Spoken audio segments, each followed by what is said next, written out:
Cybersecurity isn't a single job. It's not just hacking, it's not just defending, it's an entire ecosystem with dozens of lanes, each with its own pace, skill set, and chaos level. In this video, we're talking about the 10 cybersecurity roles you should actually know about, what they do, who they're for, and how to figure out which ones fit you. Whether you're hunting for your first role, planning a career pivot, or just trying to level up, by the end of this, you will have clarity. Let's dive in.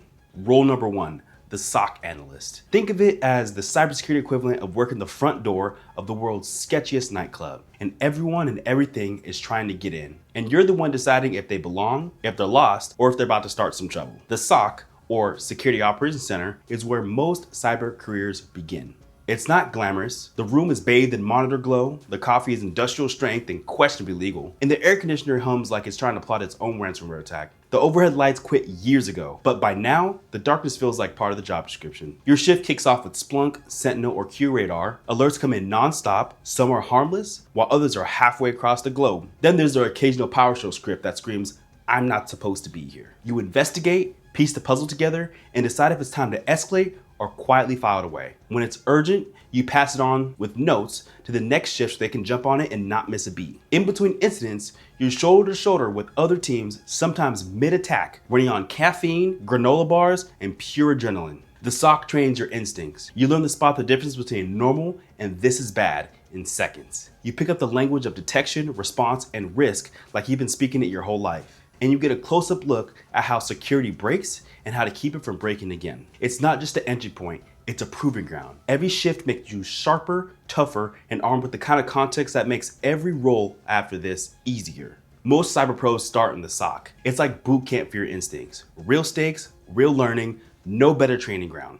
Rule number 2, Cyber Threat Intelligence Analyst. You're the one parked across the street with sunglasses on, watching everyone who walks into that club door and already knowing which ones might be trouble. This is where cybersecurity meets detective work. Instead of waiting for an alert to go off, you're figuring out what's coming before it hits. Your desk might have 10 browser tabs open, looking at underground forums, breach reports, malware write-ups, IP address pivots. You're hopping between threat intel platforms like Recorded Future or MISP, pulling indicators of compromise from a report, then tracing them across the internet to see what else they connect to. One morning, you might find a domain registration that's eerily similar to your company's main website, a possible phishing setup. That afternoon, you're digging through an APT group's activity patterns to see which industries they're targeting next. Sometimes the work feels like you're building a conspiracy board with yarn and thumbtacks, except it's yours and it's digital. And the conspiracy is very, very real. The best threat intel analysts aren't just collectors of data, they're storytellers. You take hundreds of tiny pieces of information, spot the patterns, and explain them in plain English so that everyone from the SOC to the CEO understands the risk. It's perfect for people who have endless curiosity, love connecting the dots, and want to shape strategy instead of just reacting to problems. And when you're good at it, you're the reason the SOC is ready for what's coming, instead of blindsided. Cyber threat intelligence analysts play chess against unseen opponents, reading their moves before the game even starts. Role number 3, the incident responder, the digital firefighter, the person you call when alarms are blaring, screens are flashing red, and the room suddenly feels a few degrees hotter. When a security incident happens, you're the one who drops everything and runs towards the problem. A ransomware attack, you're isolating systems before it spreads. Compromised accounts, you're locking them down, tracing how deep the damage goes. Suspicious network traffic, you're following it like a bloodhound. Your day starts wherever the chaos is. Sometimes you're triaging high severity alerts, deciding what gets escalated immediately and what can wait. Other times you're knee deep in forensic works. Memory dumps, process trees, cross-referencing logs until the attacker's every move is mapped out. Containment is the mission. You cut off the attacker's access, stop the spread, and secure the environment before moving into recovery. That might mean restoring systems, applying emergency patches, or helping teams rebuild in a safer way. And the communication is huge. You'll be briefing executives in plain, non-jargon language, coordinate with lingo or PR when necessary, and keep everyone on the same page while the clock is ticking. It's high-stakes work. The pressure is real, but when you're good at it, you're the calm center of the storm, the one everyone trusts to guide them through the worst day of the year. When things go sideways, incident responders step in, calming the chaos and pulling systems back from the edge. Rule number 4, GRC Analyst, the unsung architect of order in a field built on chaos. While everyone's chasing alerts, you're the one making sure the rules are clear, the risks are understood, and the organization isn't one audit away from disaster. GRC stands for Governance, Risk, and Compliance, and it's the backbone of every mature security program. You're not breaking into systems or hunting threats, you're building the framework that keeps these threats from succeeding in the first place. Your day could start by reviewing a new vendor's security posture, making sure they're not a liability waiting to happen. You might be writing or updating policies, how employees handle sensitive data, how systems are backed up, or what steps to take when something goes wrong. Then it's on to risk assessments, compliance checks, and making sure the company is aligned with standards. The work isn't just about ticking boxes. You're translating complex requirements into actions that make a sense of your business. That means working with IT, legal, leadership, and sometimes even regulators, making sure everyone understands both the what and the why.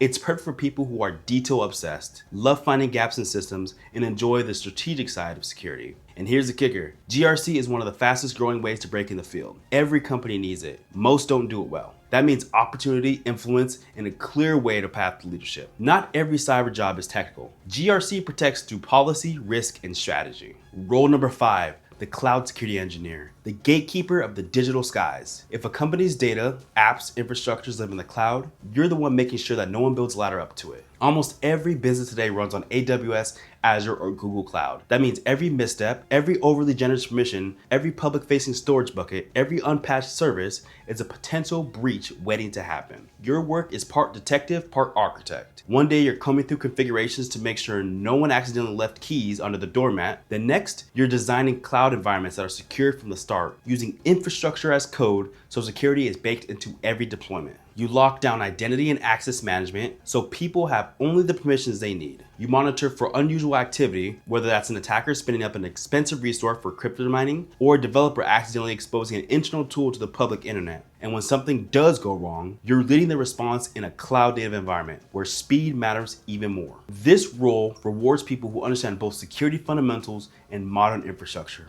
If you love solving puzzles, keeping up with evolving tech, and preventing headlines like massive data leak exposes millions, you'll thrive here. And because demand is high and skill set is specialized, cloud security engineers often land some of the best salaries in the field. Cloud is the new battleground, and cloud security engineers build the defenses. Role number 6, security engineer, the builder in a world obsessed with firefighting. While everyone is staring at alerts, you're the one making sure the alerts are accurate, useful, and backed by systems that don't fall over when real trouble starts. Your day lives where architecture meets practicality. 1 hour, you're rolling out an EDR platform across thousands of endpoints, tuning detections so they flag what matters and ignore the noise. Next hour, you're hardening servers, tightening configs, and wiring logs so every crucial event lags exactly where it needs to. After lunch, you're stitching together APIs, CM to ticketing, EDR SOAR, so investigations move in seconds, not hours. Automation becomes your love language. Repetitive tasks turn into scripts, manual runbooks become pipelines. The goal is a stack that defends itself, collect, detect, respond, with a few human bottlenecks as possible. When something breaks,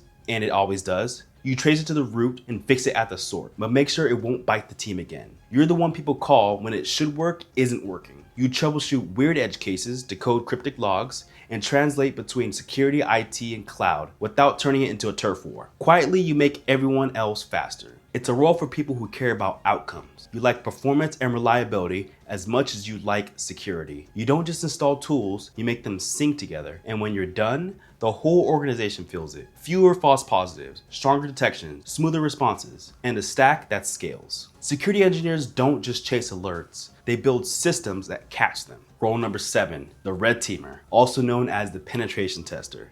This is the role Hollywood thinks every cybersecurity job is. Hoodies, neon lights, furious typing, except in real life, you spend almost all that time writing reports than doing hacking. Your job is to think like an attacker, but with permission. You're hired to break into systems, see how far you can get, and prove the impact before the real guy tries. Some days, you're running reconnaissance, mapping a target's external footprint, and finding vulnerabilities that no one has noticed. Other days, you're crafting payloads, exploiting misconfigurations, and quietly pivoting through the network like a ninja who also happens to love coffee. When you pop a show on a system, that's a high five moment, followed immediately by screenshots, documentation, and the dreaded executive summary, where you explain in plain English how you just stole the company's crown jewels and how to fix the hole you crawled through. It's not just about cool exploits. Red teaming is about discipline. Every step is documented, every move planned, every action with an agreed set of rules. If you slip up, you're not just breaking into the system, you're breaking trust. This role attracts puzzle solvers, people who love figuring out how things work by breaking them apart, and those who get a rush from creative problem solving under constraints. But here's the reality. The thrill of breaking in is only half the job. The other half is telling the story so clearly that the blue team can slam the door shut. Red teaming looks cool, but it's serious work. Skill, strategy, and a killer report game is required. Role number 8. The application security engineer. If software is the modern world's foundation, you're the one checking for cracks before anyone moves in. Because it doesn't matter how tall the building is. If the code is shaky, the whole thing is coming down.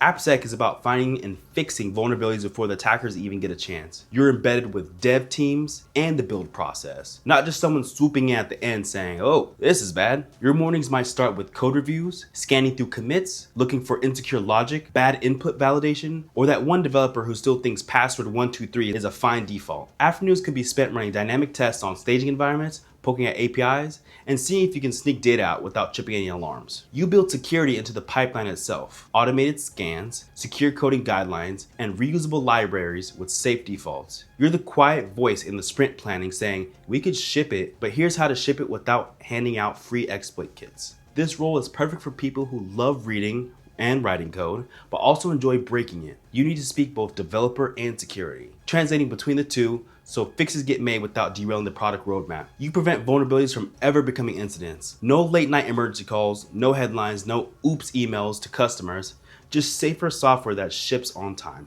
If you can recode, break it, and fix it, application security is your sweet spot. Role number 9, the security architect. You're not here to put out fires, you're here to design a city that doesn't burn in the first place. This is one of the most strategic roles in cybersecurity. You're looking at the big picture, networks, cloud infrastructure, applications, identities, all the moving parts, and figuring out how they fit together securely before they ever go live. Your day might start in a design review for a new system, asking the awkward but necessary questions like, what happens if this place fails? Who has access to this data? How are we verifying that? You might be threat modeling a new application, mapping out every possible attack path, and in the afternoon, you're reviewing architecture diagrams and making sure that what's drawn on paper is something you actually trust to put into production. You work closely with engineers, developers, leadership, and sometimes vendors, guiding decisions on tools, configurations, and workflows so they're secure by design. You're the guardrail that keeps the business from making expensive mistakes. This role is for people with a deep technical foundation who can zoom out without losing the details. You're balancing security, performance, cost,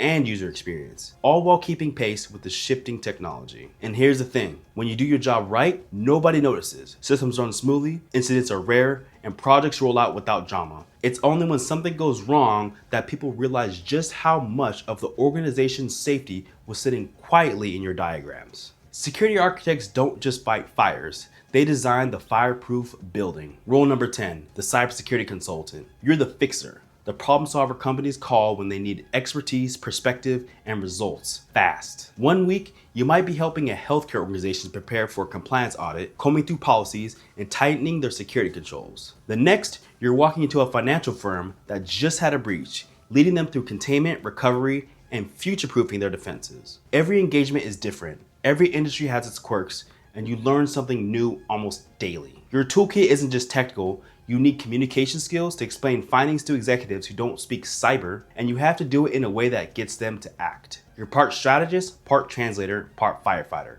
often in the same meeting. A big part of the role is adaptability. You might walk into a cloud-heavy startup one day and an on-prem 20-year-old enterprise the next. Some clients need you to be hands-on in their systems. Others need a high-level strategy. Either way, you're expected to make an impact quickly. This role is perfect for people who love variety, thrive under pressure, and enjoy the challenge of parachuting into a problem they've never seen before and figuring it out on the fly. And because you're constantly seeing different environments, your skills and network grow at a pace that's hard to match in a single company role. Those are the 10 roles. 10 completely different ways to make an impact in cybersecurity. And somewhere in there, one of them has your name on it. Because here's the truth. This industry isn't just about technical skills or certifications. It's about finding the lane that energizes you, the one that challenges you, that makes you want to keep showing up and getting better. You might thrive in a high-pressure world of incident response. You might prefer a strategic puzzle of threat intelligence. Or maybe you're a builder, designing secure systems, coding safe apps, or locking down the cloud. You don't have to be everything. You just have to go deep in the thing that fits you best. And the beauty of cybersecurity is that once you've built a strong foundation, you can move from SOC to threat intel, from engineering to architecture, from compliance to leadership. Your path isn't fixed. It grows with you. So here's your next step. Pick one role that sparked your interest. Research people who are already doing it and reverse engineer their path. And then start building out your version. One project, one lab, one day at a time. We're building a community here, a place where beginners aren't ignored and those who show up, grow up. Thank you for watching.